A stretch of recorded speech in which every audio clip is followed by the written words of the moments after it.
आज मुंबई महानगरपालिकेची स्थायी समितीची बैठक झालेली आहे. काय काय महत्त्वाचे निर्णय या बैठकीमध्ये घेण्यात आले?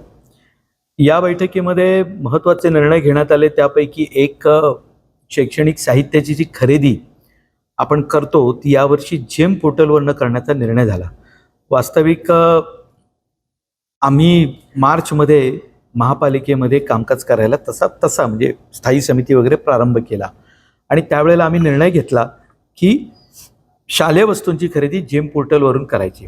वास्तविकरित्या ही जी खरेदीची प्रोसेस आहे ही 6-8 महिने अगोदर सुरू होते.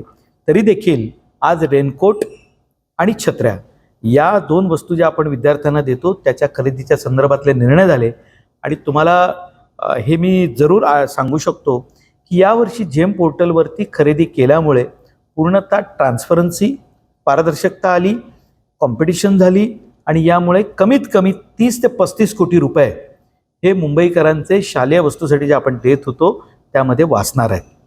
आणि मला असं वाटतं की पुन्हा एकदा मुंबईकरांना जे आम्ही आश्वासन दिलं होतं त्या आश्वासनांची आम्ही पूर्तता करतो याचं आम्हाला समाधान आहे.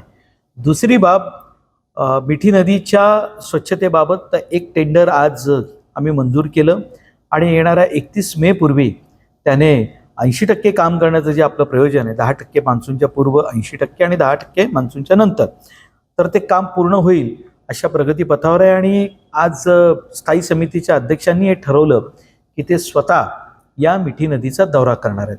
आम्ही पूर्व उपनगर, पश्चिम उपनगर, मुंबई शहर, पंपिंग स्टेशन्स असा नाला केला.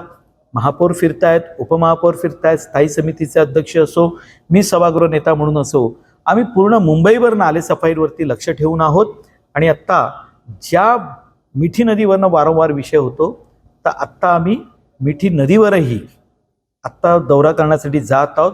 वास्तविक स्थिती काय आहे हे आम्ही पाहायला जातो आहे.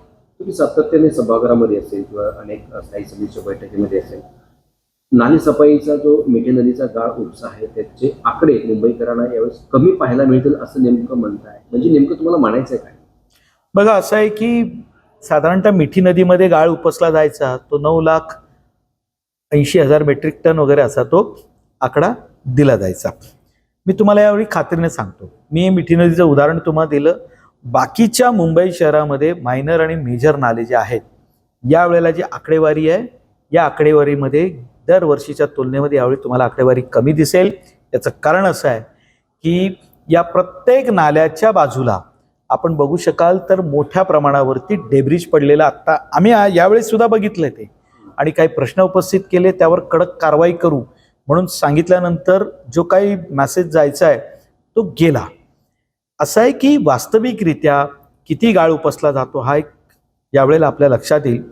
दुसरा विषय यामध्ये असा आहे की यामधल्या काळामध्ये जे आक्षेप होते की गाळ उपसल्यानंतर त्यामध्ये डेब्रिज मिक्स केलं जातं आणि मग ते टाकलं जातं, त्याने आकडेवारी फुगवली जाते.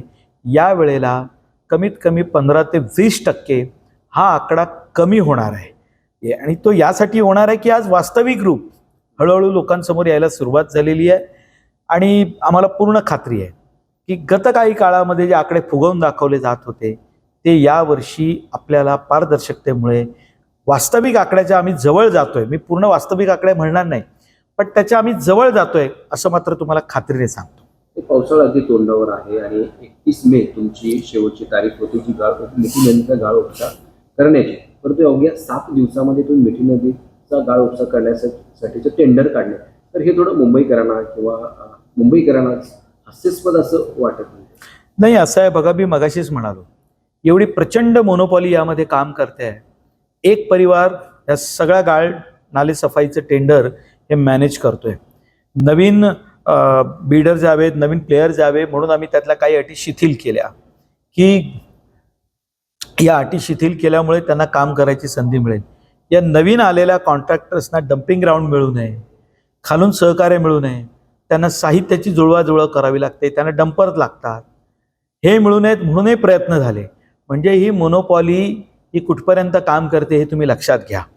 तरी देखील आपण या वेळेला या गोष्टींचा प्रहार करून आपण काम करायचा प्रयत्न करतोय. थोडा उशीर जरूर झालाय, मी मान्य करतो, पण आपण मुंबईकरांना खरा रिझल्ट देण्याचा प्रयत्न करत आहोत.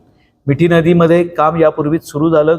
मी मध्यंतरी आम्ही जेव्हा नालेसफाईचे दौरे करत होतो त्यावेळेला बऱ्याच काही गोष्टी आमच्या लक्षात आलेल्या आहेत, ज्या कदाचित पुढच्या वर्षी आपल्याला लक्षात येतील की काम सुरू होत असताना काय काळजी घेतली पाहिजे, नेमकं काय केलं पाहिजे. आणि याची सुरुवात ही जानेवारी-फेब्रुवारीपासूनच आम्ही करू, जेणेकरून पुढच्या वर्षी यावेळेला जी मोनोपॉली लोकांनी तोडण्याचा प्रयत्न होऊन दिला नाही ते आम्ही पुढच्या वेळेला नक्की करू.